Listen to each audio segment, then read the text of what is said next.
Brought to you by TechnoSpark 20 series smartphones. રાજકોટમાં પણ ચૂંટણીનો માહોલ બરાબરનો જામ્યો છે ને રાજકોટની જે સીટ છે તે રાજ્યભરમાં સૌથી વધુ ચર્ચાનું કેન્દ્ર બની છે કારણ કે પરસોત્તમ રૂપાલાએ જે ક્ષત્રિયોને લઈને નિવેદન આપ્યું તેને લઈને ક્ષત્રિયોમાં જે રોષ છે તે ભભૂકી ઉઠ્યો ને આખા રાજ્યમાં બસ આ રાજકોટ સીટની ચર્ચા થાય છે. આ સીટનું સમીકરણ વધુ રસપ્રદ ત્યારે બની ગયું જ્યારે કોંગ્રેસે અહીંયા તેના પૂર્વ વિરોધ પક્ષના નેતા પરેશભાઈ ધાનાણીને અહીંયાથી મેદાને ઉતાર્યા.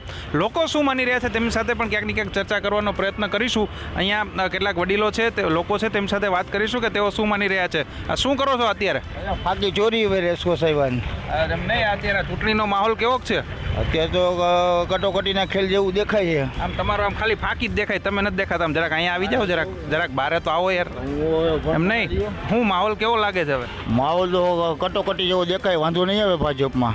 વાંધો ભાજપને નહીં આવે પણ કટોકટી છે. હા, બોલો કોંગ્રેસમાંથી પરેશભાઈ છે એ જોરદાર બોલે છે, બધું મજા નથી આવતી. હવે આપણો જાજુ આઈડિયો નથી. હવે તમે કોને પસંદ કરી રહ્યા છો? આપણે તો હવે ભાજપ જ હોય ને. એટલે એમ નહીં, મોદી સાહેબને જોઈને મત આપો છો કે પછી અહીંયા રૂપાલા સાહેબ છે એને જોઈને? એ રૂપાલાને કામ સારું જ છે ને. શું કામ સારું કર્યું? ઘણા કામ મારા કર્યા છે. એક થોડા હોય ઘણા કામ મારા કરે તો જ આ માણસ ચાક કરે ને. 10 વર્ષથી મોદી સરકાર છે, કેવું કર્યું શાસન એનું? સારું, ફર્સ્ટ ક્લાસ, કાંઈ ઘટે નહીં.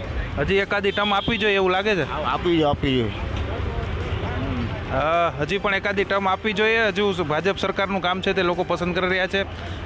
અન્ય પણ લોકો છે તેમની સાથે વાત કરશું. દાદા શું કહેશો? એક તો બીડી કાઢી નાખો 2 મિનિટ. શું આજે શું અત્યારે ગરમી કેવી છે? ગરમી તો થોડી ઘણી છે ભાઈ. હા, ચૂંટણીનો માહોલ ફૂલ ગરમ ચાલી રહ્યો છે. રાજકારણમાં કાંઈ ખબર નથી પડતી. રાજકારણમાં નથી પડતી. એમ નહીં, મોદી સાહેબને તો ઓળખો ને? હે, ઓળખો શું કરો? ના, મતદાન કરવા જાવ છો? મતદાન કોક ફેરી જાઉં છું. આ વખતે જવાના છો? આ ફેરી તો દેવો જ પડે ને. કોને આપવાના? હે, ભાજપને. એમ? હા. શું કારણ? હે, એ જે કારણ હોય હું પહેલેથી ભાજપને જ દઉં. પહેલેથી ભાજપ હા. ગયો છો, સમજાઈ ગયું. હા, લોકો છે પહેલેથી ભાજપને જ દાદા કહી રહ્યા છે, મત આપી રહ્યા. અન્ય પણ લોકો છે. શું કહેશો? અરે એમ નો હાલે. અરે આપણે જય દ્વારકાજી, શું હાલે? બોલો, શું આજે ચૂંટણીનો માહોલ? અહીંયા તમારી ચાની કેટલી ને બધું છે, અલગ અલગ ચર્ચાઓ સાંભળતા હશો. ચર્ચા તો રોજબરોજની સાંભળવા મળે જ છે, પણ મારા મતે તો ભાજપ જ છે. નહીં, આ રૂપાલા સાહેબ જે બોલ્યા એ યોગ્ય હતું શું લાગે? હું ન કહી શકું કાંઈ. ભાજપના એવા કયા કયા કામો છે કે જેને લઈને તમે ભાજપનું અત્યારે કહી રહ્યા છો? એ પણ તમને બી ખ્યાલ છે કે આગામી જે મોદી સરકાર 2014 પછી આવ્યા ત્યાર પછી જે વિકાસનો ગ્રોથ છે, જીડીપીનો ગ્રોથ છે, બહુ હાઈ લેવલ ઉપર પહોંચ્યો છે. તમે શું અહીંયા તમારે આજે ચાની હોટલ આપની જ છે? હાજી, ચાની હોટલવાળા ભાઈ છે. અને મોદી સાહેબે આપણે ચા વેચીને જ આગળ વડાપ્રધાન બન્યા. એ તો ખબર જ છે, આખું દુનિયા જોયેલું જ એ છે. વાત ઉપર ગર્વ છે? ગર્વ જ હોય ને. મોદી સાહેબ પણ જે ચાની કેટલી છે તેને લઈને વડાપ્રધાન બન્યા છે, તેઓ પણ એને મજા આવે. અન્ય પણ કાકા ઊભા છે મસ્ત ચશ્મા લગાવીને. એમને આ રેબેનના ચશ્મા પહેર્યા છે, મસ્ત ઊભા રહે. એમ નો હાલે. એક શબ્દ હું આ ચૂંટણીમાં કોને તરફેણ કરી રહ્યા છે? ચૂંટણીમાં તો અત્યારનો માહોલ તો બહુ ગંભીર છે કે ભાજપને તકલીફવાળું છે. તકલીફવાળું છે. અહીંયા રાજકોટમાં પરેશ ધાનાણીને મૂક્યા, રૂપાલાને ટક્કર આપશે? બે ત્યાંથી જ આવેલા છે. તે આવેલા છે તે અમરેલીથી જ આવેલા છે ને બે આયા જ છે. હવે આમાં તો કહી ન શકાય કોણ આવે. નહીં, તમે કહો છો અઘરું પડવાનું છે, એટલે રાજકોટ સીટ ઉપર અઘરું છે કે પછી આખી આ લોકસભાની ચૂંટણીમાં અઘરું છે? રાજકોટમાં તો અઘરું છે જ. રાજકોટમાં અઘરું છે. ધાનાણીને ઓળખતા હશો. આમ કેવું ધાનાણી ગમે છે? મારે અમરેલી જિલ્લાના જ છે ધાનાણી. તમે અમરેલીથી છો? ભાઈ અમરેલીથી આવ્યા છે. રાજકોટમાં બંને ઉમેદવારો અમરેલીના છે, એટલે તેઓ તો બેને આમ વધારે પડતા ઓળખતા હશે. બંને નેતાઓના કઈ વાતો ગમે છે તમને? અત્યારે તો એ ચાલુ ધારાસભ્ય હતા જ ધાનાણી, એટલે એમાં કાંઈ કહી ન શકાય. એમાં તો અમને સ્પીચ બે પોતાના ભાષણ માટે ઓળખાય છે. તમને કોનું ભાષણ સૌથી વધારે સાંભળવું ગમે? એક તો કલાકાર રૂપી ભાષણ છે. કોનો? રૂપાલાજીનું. અને ધાનાણીભાઈનું તો એ જે એની રીતે બોલે છે. સારું બોલે? હા, સારું બોલે. બે સારું બોલે છે. બંને ભાઈ અમરેલીના હતા. આગળ આમ સામે પણ કેટલાક લોકો છે, તેમની સાથે વાત કરવાનો પ્રયત્ન કરીશું કે તેઓ છે તે અત્યારે કોને તરફદારી કરી રહ્યા છે. કેટલાક લોકો છે જેને નથી બોલવું હોતું, એ ક્યાંક ને ક્યાંક આડાવડા થઈ રહ્યા છે. એક કાકા બેઠા છે, એની સાથે વાત કરવાનો પ્રયાસ કરીશું. તેઓ વર્ષોથી મતદાનને કદું કરતા છે. શું કહેશો કાકા, ચૂંટણીનો માહોલ કેવો ચાલી રહ્યો છે? કાંઈ રસ જ નથી. રસ જ નથી. મતદાન કરો છો? મતદાન કરીએ. આ 10 વર્ષથી ભાજપ સરકાર છે કેન્દ્રમાં, કેવું કામ કેવું લાગ્યું? સારું, વધુ પડતું સારું.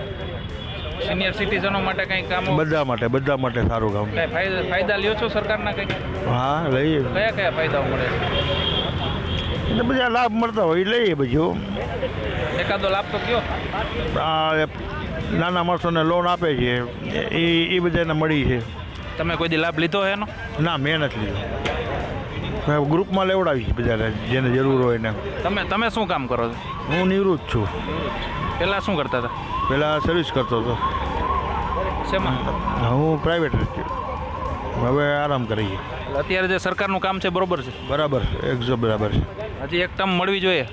હા, મળવી જોઈએ. આ 400 પારની જે વાતો ચાલે છે, શું લાગે છે આ વખતે 400 પાર આવી જશે? 400 બાર મને કંઈ ખ્યાલ નથી શું છે એ વસ્તુ. એટલે એમ કે છે 400 સીટોથી વધુ આખા દેશમાં જે આ વખતે ભાજપની આવવાની છે, જે 500-550 જેવી સીટો છે, એમાંથી લાગે છે આવી જશે? આઈનો ખબર પડે, આપણે બહારની ખબર ના પડે બાપુ. કેવો છે રાજકોટનો માહોલ? એ તો એની બાજુ જ જશે. ફ્લો તો બધું એની બાજુ જ જશે. રૂપાલા અને ધાનાણીમાંથી કોને પસંદ કરો છો? ધાનાણીને. પરેશભાઈ ધાનાણી. કેમ, કારણ શું?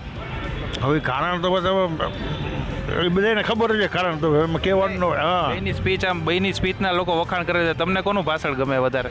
ભાષણ કે હું સાંભળવા જતો જ નથી, કોઈને સાંભળ્યું નથી. એટલે તમને ટૂંકમાં ધાનાણી પસંદ છે?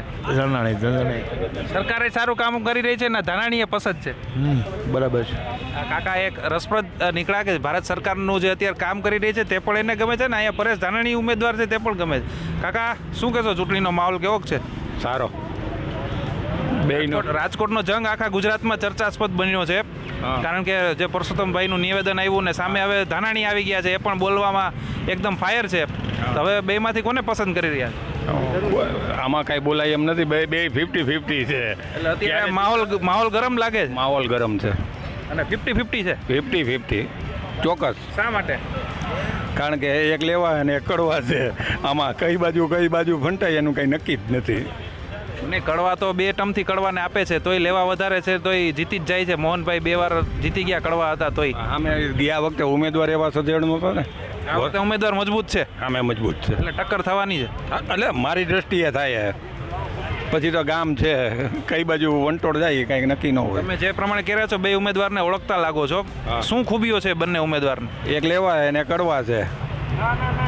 નહીં, એ તો જ્ઞાતિગત થઈ ગઈ. એમ બંનેના એમ ખૂબીઓ શું છે? એક પરસોત્તમભાઈ રૂપાલા મિનિસ્ટર છે, નવલ પરેશભાઈ ધાનાણી એ વિરોધ પક્ષના નેતા હતા.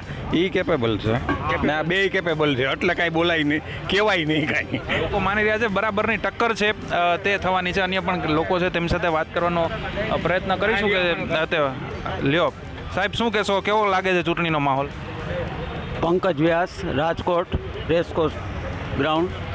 એટલે રેસકોર્સ ગ્રાઉન્ડ તમારું સરનામું છે? અહીંયા ક્યાં? અહીંયા આ સમયે રહી છે. કાકા એનું જે અહીંયા બેઠક છે એને જ પોતાનું સરનામું ગણાવી રહ્યા છે. હવે આગળ ચૂંટણીનો માહોલ કેવો છે? ચૂંટણીના માહોલમાં 20% લોકો એવા લોકો છે કે જે જાતપાતમાં માનતા નથી. એ સરકાર કેવું કામ કરે છે એના જ ઉપર થાય છે. ખાસ કરીને આ દેશમાં ઐતિહાસિક ઘટનાઓ બની રહી છે કે 60 વર્ષમાં આપણને એક યુરિનલ પણ કોઈ આપી નથી શક્યું. આ સરકારે આપણી બેસિક જે નીડ છે એ બધી જ વસ્તુ પૂરી પાડેલી છે. અને જે લોકો ભાડે મકાનમાં રહેતા હોય અને ઘરનું મકાન જે મળ્યું હોય ને જે આનંદ એને પ્રાપ્ત થયો હોય, ઉમેદવાર ગમે તે હોય, સરકાર આપણને ભારતીય જનતા પક્ષની જોઈ છે. અને માત્ર ભારતીય જનતા પક્ષ આવનાર સમયમાં પણ વર્ષો સુધી આવવાની છે.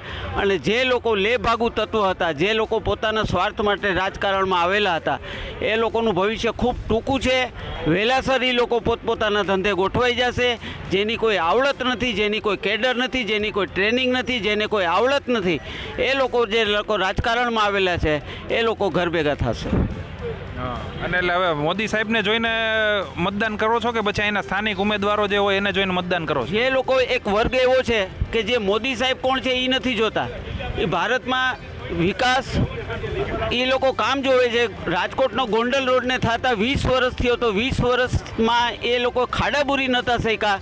અત્યારે એક ફોન ઉપર એક નાના પણ જે કામ થઈ રહ્યા છે, લોકો માણસને ભૂલી જાઓ, મોદી સાહેબ છે કે ગમે એ માણસ હોય, પણ સરકાર જે રીતની કામ કરી રહી છે, લોકોને જે સુખ સુવિધા મળી રહ્યું છે અને જે ફીલ કરે છે, એના ઉપરથી કહી શકાય કે આપણને ભારતીય જનતા પક્ષ જ જોઈ.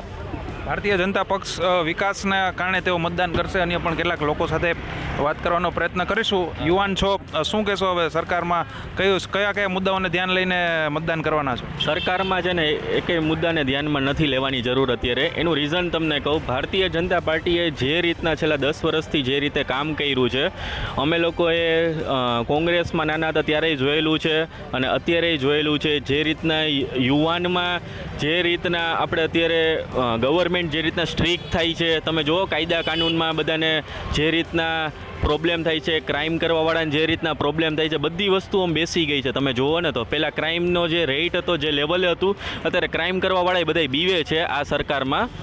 આના જેવી સરકાર થાય નહીં. અને આના સિવાયના કદાચ જો સરકારે બીજી કોઈ સરકારને આપી તો એ કોઈ કામ કરી શકશે નહીં. આપણે જોયેલું છે બધી સરકારે ભેગા થઈને કેટલું કામ કર્યું છે. રાજકોટમાં કયા વિકાસ કામો એવા 10 વર્ષમાં થયા છે જેને લઈને તમે ધ્યાન રાખશો? તમે રાજકોટમાં તમારે જોવું હોય તો તમારે જેટલા બ્રિજ બન્યા છે, આપણે KKV હોલ સિવાય ને આપણે મહિલા કોલેજ સિવાયના જે કાંઈ બ્રિજ બન્યા છે એ બધા છેલ્લા 5 વર્ષમાં છે. સરદાર અટલ સરોવર થયેલું છે, રાજકોટમાં હીરાસર એરપોર્ટ થયેલું છે, રાજકોટમાં એમ્સ આવ્યું છે.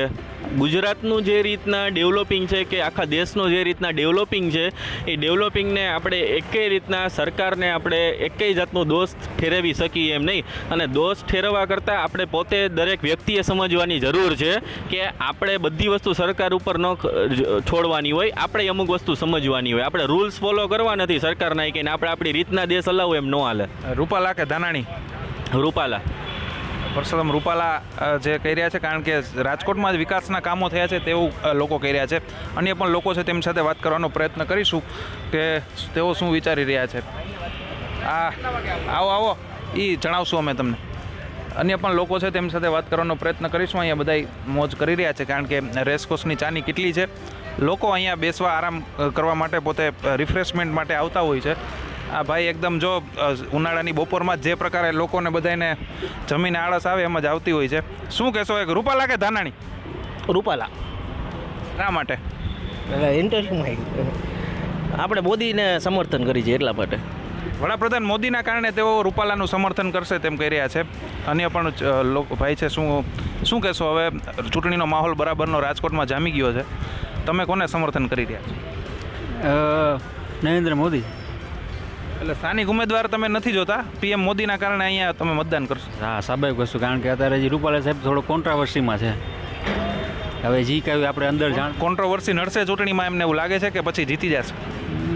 થોડીક તો નડવાની છે, કારણ કે થોડી ઘણી નડશે. બધાના થિંકિંગ અલગ અલગ હોય ને, એટલે પોઈન્ટ ઓફ વ્યૂથી જોઈએ તો થોડીક નડશે તો ખરી. એના માટે આ લોકો પ્રી પ્લાનિંગથી કંઈક તો કર્યું જ હશે, માઇક્રો પ્લાનિંગ કરેલું જ હશે. સિચ્યુએશન ખબર છે એટલે પ્રોબ્લેમ ખબર છે, એટલે મોદી સાહેબને, અમિત શાહ સાહેબને માઇક્રો પ્લાનિંગ કંઈક કર્યું હશે એટલે નડશે નહીં એટલી બધી. અન્ય પણ લોકો છે, વાત કરવાનો પ્રયત્ન કરશું. કાકા, શું કહેશો? કેવો ચૂંટણીનો માહોલ દેખાઈ રહ્યો છે કે ચૂંટણી જેવું નથી લાગતું કંઈ? કાંઈ એવું ચૂંટણી જેવું નથી ભાઈ, કાંઈ નથી લાગતું. તમે કોને સમર્થન કરી રહ્યા છો? અમે ભાજપને સમર્થન કરવા, પણ આઈના છીએ નહીં. ટૂંકમાં કહેવાનું મળે રાજકોટના નથી. ભલે ને, આપણે તમે જ્યાંના હોય ત્યાંની વાત કરીએ. ક્યાંના છો? જામનગર. ત્યાં તો પૂનમબેન ત્રીજી વાર સતત ભાજપે ટિકિટ આપી, સામે પેલા ભાઈ છે પૂનમબેન હોય કે ગમે તે હોય, ભાજપના નામે જ હાલવાનું. વન સાઈડ ભાજપ અને PM મોદી, બસ એ તો વન સાઈડ જ હાલવાનું. શું કામ કરો છો તમે? Self executive. રાજકોટ શેના માટે આવ્યા છે? રાજકોટ હેડક્વાર્ટર છે તમારું. કેટલા ટાઈમે આવો રાજકોટ? રોજ આવી. જામનગરનો અને રાજકોટનો વિકાસ સરખો થયો છે કે પછી રાજકોટનો વધારે કે જામનગરનો વધારે? કે રાજકોટનો વધારે હોય ને, રાજકોટ કેપિટલ સિટી રહ્યું સૌરાષ્ટ્રનું, એટલે વધારે હોય. જામનગરમાં વિકાસ તો છે જ નથી એવું નહીં, પણ કહેવાનો મતલબ શું, રાજકોટનું વધારે હોય. જામનગરમાં સમસ્યાઓ ખરી કંઈ? ના, સમસ્યા કાંઈ નહીં. તો હરેક ગામમાં થોડી ઘણી પ્લસ માઇનસ હોય. હવે એટલે રાજકોટમાં ભલે નજીક છે, જામનગરમાં ભલે ને રહ્યા તમે, અહીંયા શું લાગે છે, રૂપાલા કે ધાનાણી? હા કહું બીજેપી જ આવવાનું. ગુજરાત આખામાં તમે જો તો બીજેપી જ વન સાઈડ હાલવાનું. આમ તો તમે જુઓ તો ઇન્ડિયામાં વન સાઈડ બીજેપી જ હાલે. શું કારણ શું લાગે છે તમને? સૌથી મોટું કારણ શું લાગે? હિન્દુત્વ છે પ્લસ વિકાસ જે કર્યો છે, જે કોંગ્રેસે 70 વર્ષમાં ન કર્યો, 10 વર્ષમાં કર્યો, તો માણસ દેખાય તો ખરા ને, રોડ રસ્તા પાણી આ છે તે છે. બાકી લોકો છે તે પોતપોતાના મતો છે તે જણાવી રહ્યા છે. કેટલાક લોકો માની રહ્યા છે કે પરેશ ધાનાણી અને પરસોત્તમ રૂપાલા વચ્ચે રાજકોટમાં બરાબરની ટક્કર થવાની છે, તો કેટલાક લોકો એવું માની રહ્યા છે કે નરેન્દ્ર મોદીના કારણે રાજકોટમાં ભાજપને જીતવામાં કોઈ તકલીફ નહીં પડે. હવે જોવાનું રહેશે કે 7 તારીખે આવતી 7 મે લોકો કોના તરફી મતદાન કરે છે અને આવનારી 4 જૂને લોકો કોની સરકાર બનાવે છે. રોનક મજીઠિયા, ગુજરાત તક, રાજકોટ.